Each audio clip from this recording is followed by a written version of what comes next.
Oi, gente. Vamos dar continuidade aos nossos estudos da literatura. Agora falando um pouquinho sobre a construção de sentido do texto. Vamos falar dos textos em geral, tá? Então pode ser literário ou não, como a gente já estudou na unidade passada. Mas lembrando que o nosso enfoque vai ser sempre o texto literário, tá? Mas a gente vai falar na construção de sentido do texto em geral, a princípio. Então vamos lá. A gente tem que colocar na cabeça que quando a gente fala de texto literário, existem dois elementos que são importantes: aquele que escreve o texto e aquele que vai ler o texto. Então, o autor e o leitor, eles são elementos fundamentais na hora de dar sentido ao texto. Então, tem aquilo que eu, enquanto produtor do texto, quero escrever, e tem aquilo que o meu leitor vai receber, que pode ser ou não compatível com o meu desejo do que quer que ele entenda. Então, vai essencialmente caber ao leitor essa atribuição de sentido, né? Ao leitor cabe a sua interpretação, que, como eu disse anteriormente, pode ser que seja a mesma com o qual o autor teve a intenção de escrever, mas pode ser também que seja diferente um do outro. Em qualquer obra artística, né, inclusive na literária, né, o leitor vai criar o sentido do texto. Então, se eu tenho um conhecimento de mundo, se eu tenho conhecimentos prévios da arte, por exemplo, eu vou ter uma visão daquela obra de arte diferente de quem nunca viu uma obra de arte na vida. Então, os textos que eu já tenho produzidos por mim anteriormente à leitura daquele texto vão ser a base para que eu consiga interpretar bem ou não um texto, né? Mas é o que nós chamamos de horizonte de expectativas. Eu vou criar um horizonte de expectativas a partir da leitura que eu já tenha feito de outras coisas, de outras obras literárias ou não, mas eu só vou conseguir fazer a inferência, eu só vou conseguir interpretar o mais fiel possível ao que o autor quis passar se eu tiver contextualizada, se eu tiver no mesmo horizonte de expectativa, né?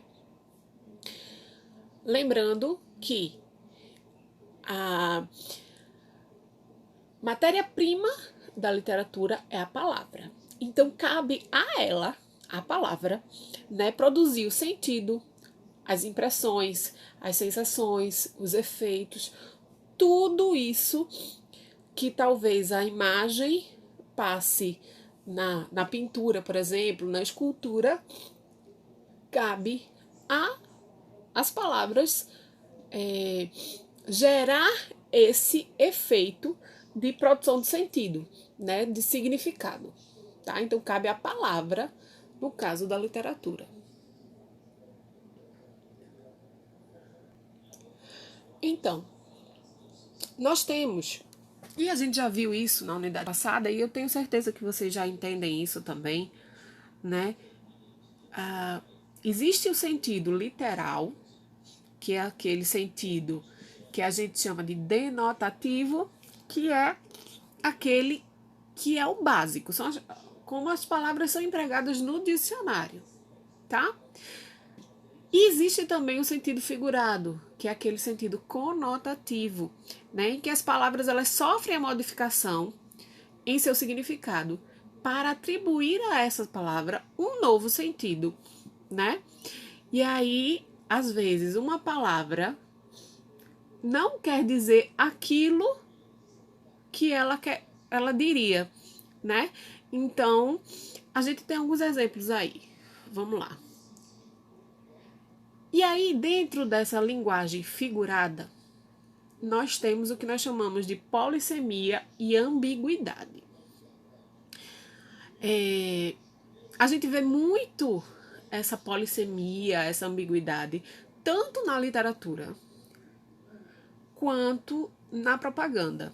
Às vezes ela é bem-vinda, às vezes não. Vamos ver o que é cada uma delas. A polissemia é a propriedade que as palavras têm de possuir mais de um significado.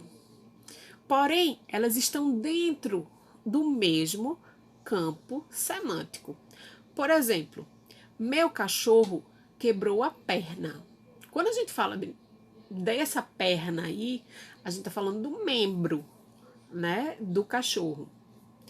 Quando eu digo consertei a perna da cadeira, eu não quero dizer que a cadeira tem a mesma perna que um cachorro, mas ela tem algo de sustentação que, assim como a perna de um cachorro, vai servir para sustentar a cadeira, né? Então a gente chama de perna porque é algo que dá sustentação, assim como a perna de um cachorro dá sustentação ao cachorro, né? Ela gosta de bater perna no shopping. Vocês estão entendendo que a palavra perna, em determinados contextos, em diferentes contextos, ela assume um significado diferente. Ela quer dizer que ela vai bater na sua própria perna? Não, ela está dizendo que ela gosta de passear, de caminhar, de andar no shopping, né? Isso é a polissemia. Você consegue compreender a intenção de cada uma dessas palavras, né? Alguém tem dúvida aí de que a perna do cachorro é diferente da perna da cadeira, que é diferente dessa expressão bater perna? Todo mundo consegue ver a diferença entre uma perna e outra. A ambiguidade é algo que não é intencional. Ela é provocada, por exemplo, por um erro de colocação da palavra na frase, ou pela ausência de uma vírgula, de um ponto, de algum sinal de pontuação, né? Então ela é gerada geralmente a partir de algo que não se deseja, ou então que se deseja realmente deixar em duplo sentido, tá? Então, por exemplo, em uma propaganda de uma escola de inglês e espanhol estava escrito: duas línguas dão mais prazer do que uma. Então, esse duplo sentido aí, você pode... Será que era desejado? Será que era intencional? Ele está falando da língua, linguagem, ou ele está falando da língua, parte do corpo, né? Então, isso é uma ambiguidade. Quando é gerado a partir... E a gente não consegue distinguir sem o contexto, a gente não consegue, tá? Quando a gente olha assim, duas línguas dão mais prazer do que uma, se for uma frase isolada, ninguém consegue entender. Essa é a diferença da ambiguidade e da polissemia. Duplo sentido é a propriedade que algumas palavras ou expressões têm de sugerir mais de uma interpretação, né? E que às vezes você consegue entender, como no caso da língua, que a gente falou há pouco tempo. Se você contextualizar, você consegue entender. Mas às vezes o autor ele não está mais presente, ou foi um erro, e a pessoa não consegue entender de verdade qual é a intenção desses dois sentidos. Qual era a intenção do autor ao escrever e deixar esses dois sentidos?